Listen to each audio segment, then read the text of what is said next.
Nous, on a une pratique aussi très, très premier degré, quoi. On ne se limite pas non plus à l'art de bâtir, comme on dit.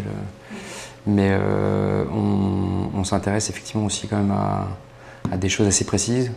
Donc finalement un champ assez limité.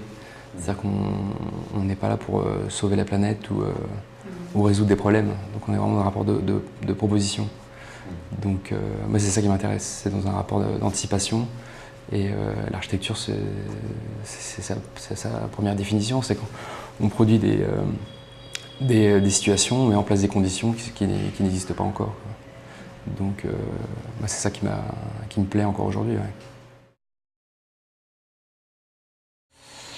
Le curseur d'échelle, non, il n'y en a pas. S'il peut y avoir référence ou filiation, dans la logique de qu'est-ce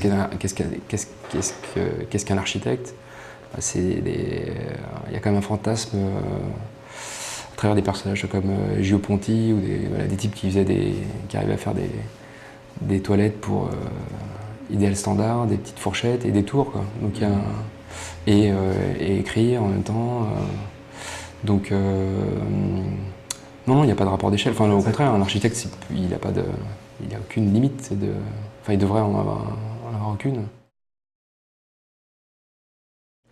De courant, non, mais nous, ce qu'on essaie, c'est d'éviter le rapport analogique en fait, qu'on peut avoir aujourd'hui en archi. Et de se limiter finalement à produire des espaces ou des situations. Donc ça regroupe une quantité d'architectes et de courants et de textes. Donc il n'y a pas de... Et elle est abordée par effectivement toutes les époques et tous les territoires. Donc c'est difficile de référencer il n'y a pas de rapport de filiation en fait, je pense pas. Sa neutralité et puis son rapport à la modernité, ouais. Qui est évident, ouais. Donc c'est presque un non-choix, quoi. Donc ça fait partie d'une sous-écriture, ouais. Il n'y a pas de fantasme du purisme ou d'un rapport esthétique du blanc. C'est plutôt c'est une belle surface à salir, quoi. C'est sur lequel tu peux intervenir. Donc c'est un degré zéro, quoi. C'est juste c'est pas le fantasme du minimalisme blanc sophistiqué. La méthode qu'on pourrait avoir pour démarrer les projets, s'il y en a une, puisqu'on n'a pas non plus des tonnes de projets, donc puis c'est des choses qui évoluent, tu abordes les choses de manière différente, donc il n'y a pas de boîte à outils pour démarrer les projets. Mais ce qu'on essaie de faire, en fait, c'est vraiment d'établir une problématique assez claire et de pouvoir y répondre. Dès le début, en fait, on essaie d'ouvrir un maximum de champs possibles. C'est-à-dire de faire tout, voir son contraire et de tout tester. Dans une logique où on n'aura pas de choix.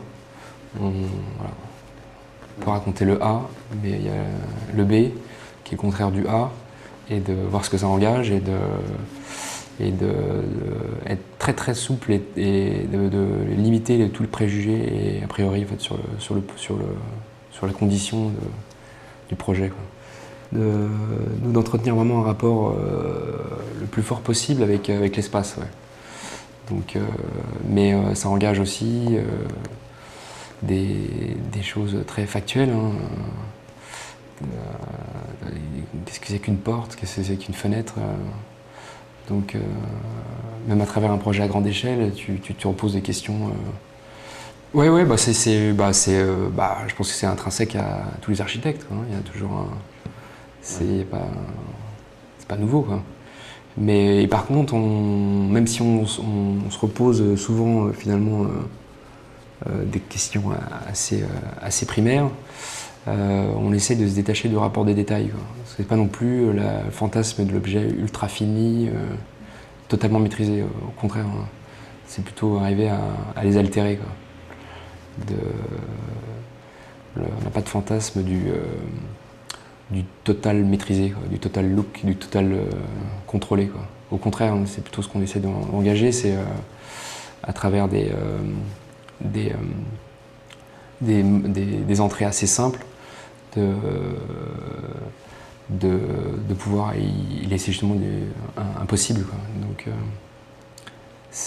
on n'a pas de fantasme du détail particulièrement.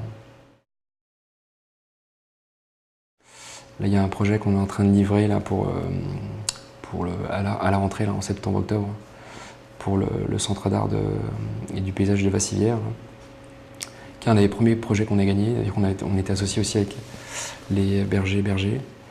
Et ça pour un premier projet, un premier concours public en fait, et qu'on a gagné en 2008. Enfin, ce qui était intéressant dans ce projet, mis à part sa petite taille, c'est que le bâtiment était déjà existant, c'est-à-dire qu'on travaille, donc c'est une transformation d'un petit château, donc il y a l'architecture déjà présente, assez forte, c'est un style néo-gothique un peu emprunté, en fait c'est une espèce de maison bourgeoise transformée en château, donc l'architecture est déjà assez forte, assez présente, et le lieu aussi est assez particulier. Donc les choses sont déjà sont bien présentes. Donc après, à nous de voir comment on pouvait intervenir. Et ça, je trouve ça assez intéressant de pouvoir engager un projet d'architecture alors qu'elle est déjà existante. Donc, voir comment on peut s'immiscer dans l'espèce de dernière couche à trouver pour parler d'un projet d'architecture. Et ça, c'est quelque chose qui, à travers d'autres projets, donc celui-ci, c'est plutôt dans un rapport très fluide avec un climat et une situation particulière. On est à la campagne, au bord d'un lac artificiel, avec un microclimat assez fréquemment dans le Limousin. Et donc ce qui nous intéressait, c'était voilà, comment, à travers le projet, on pouvait réintégrer sur un rapport très fort avec cet environnement-là. Donc finalement, on est arrivé à produire un bâtiment dans le bâtiment. C'est-à-dire qu'on a effectivement cette carcasse et dans lequel on a développé un autre rapport au paysage et à l'atmosphère de l'île. Donc ça c'est un projet qui m'intéresse, puisqu'effectivement notre action elle est forcément dans un rapport un peu parallèle, quoi. On est obligé de se détacher.